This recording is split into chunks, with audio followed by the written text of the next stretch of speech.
I think it's really interesting that what DF Audio are trying to do, first of all, they've got this desktop format. It's very compact, as you can see. So they've presented all the patchable points. Again, it's almost like a sort of hybrid. You can see it actually uses Eurorack style sockets here for the kind of patching points. So I guess the philosophy behind it is simplify the patch bay experience.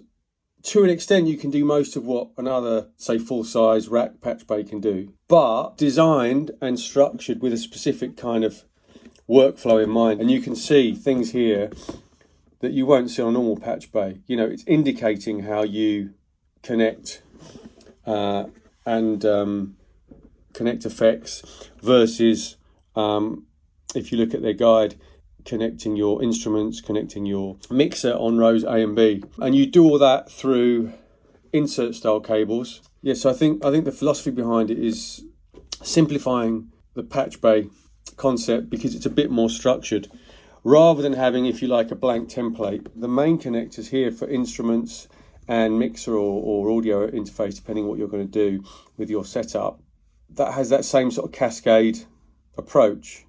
The outputs coming in from instruments on top, the sources on the top row, and the mixer's inputs being fed from the bottom row. And one key difference you can see straight away on here is that rather than lots of individual patch points for those core connections, you have these in stereo pairs.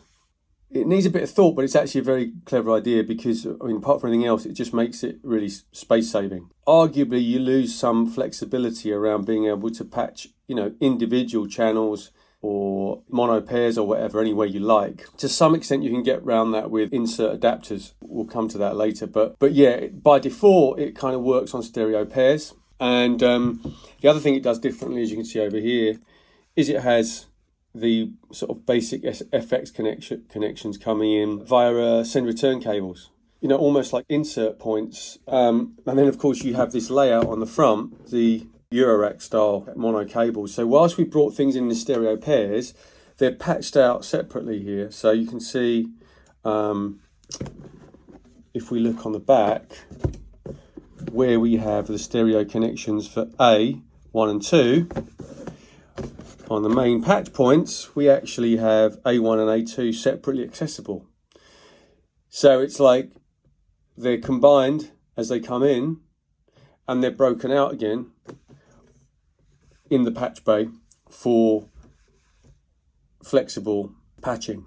And the other difference is, as you can see, those FX inputs from the back, which come in via inserts, are also broken out again. So FX1 in and the out, your connected effects unit, come in via that one socket, but they're then broken out again here, in and out, giving you a basic template of instruments here. We're going to have our mixers channels here. We're going to have our effects routed here. And then once you're hooked up, you've got pretty much all the flexibility of a regular patch bay to go backwards and forwards between things. And this little additional summing mixer here, which is a really special feature that of course you don't, you can kind of sum signals on a regular patch bay by, you know, just literally manually taking signals from one point to another, to another, to another. You can kind of create, you know, effect chains or whatever you want in that way, and reorder things through the patch. That's the whole point. Yeah, but this has this sort of dedicated little area. But it's almost like a little extra creative application. What I'm going to do now is actually patching up the new style cables that are going to work with this. And that is a big consideration here because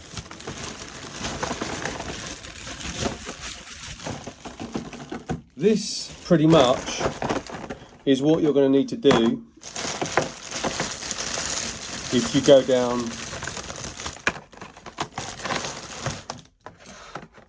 the Minibay route. And what I mean by that is if, like me, you've already set up a patch bay and invested in lots of the usual kinds of cables, I'm talking about, you know, 8-way looms or snakes, and then lots of stereo pairs for your synths, or lots of mono, balanced or unbalanced, whatever you're using. Well, a lot of that is going to be pretty useless now with the DF audio. So that's a big investment. If this is a couple of £100 or dollars, depending where you are on exchange rates and everything else, you can spend half of that again quite easily on the full complement of cables you're going to need, basically just to optimize these. And like I said, what we've got here is a mixture of insert cables, so mono pairs coming out of stereo sources like a synth, stereo output, coming into a combined stereo jack, so that you're just using that single input there. And I've got lots of those. And then, as I mentioned, the other way in is via adapters. So this isn't a full cable, this is just the stereo adapter we can connect here, and 2 female jack sockets for if you've got existing regular mono cables, bringing those in.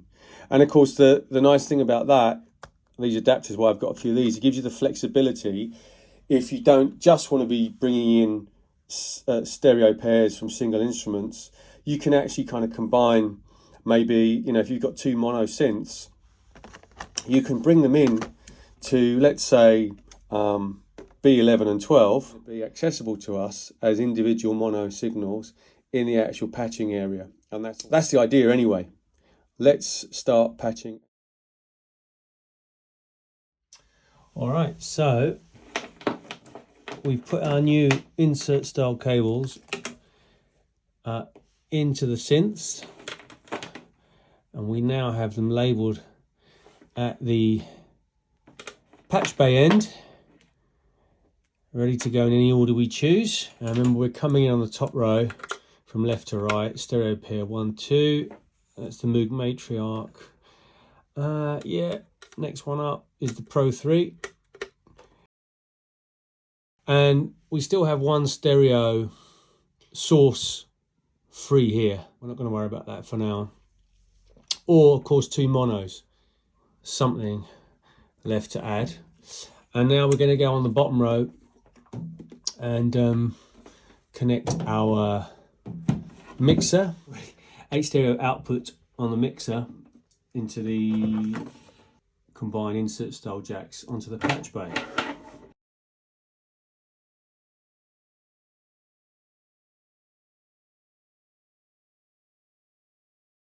We now have the synths patched into those stereo channels. All right, let's look at the effects connections now. You've got 8 possible effects slots. So each one of these is accommodating your send return in a single slot. For instance, this is compressor, this mono compressor here, actually came with XLRs into a an insert cable. So this goes straight into whichever one of these I want. That is patched in, and I now have that effect slot 8 send return available to me up here. That's just really nice and simple. And obviously I'm going to do the same now, but my other effects, the ones I'm going to patch today for now, Volanti, Eventide Space, Reverb, and the Biscuit, they're all stereo, and especially with the synths I want to make use of the stereo, so they're actually going to, as you can see, eat up pretty much the rest of those sockets. And for these guys, this is where you need to think about the cabling, because whereas one of these will do a mono effect into the Minibay, obviously for my stereo effects I've had to double up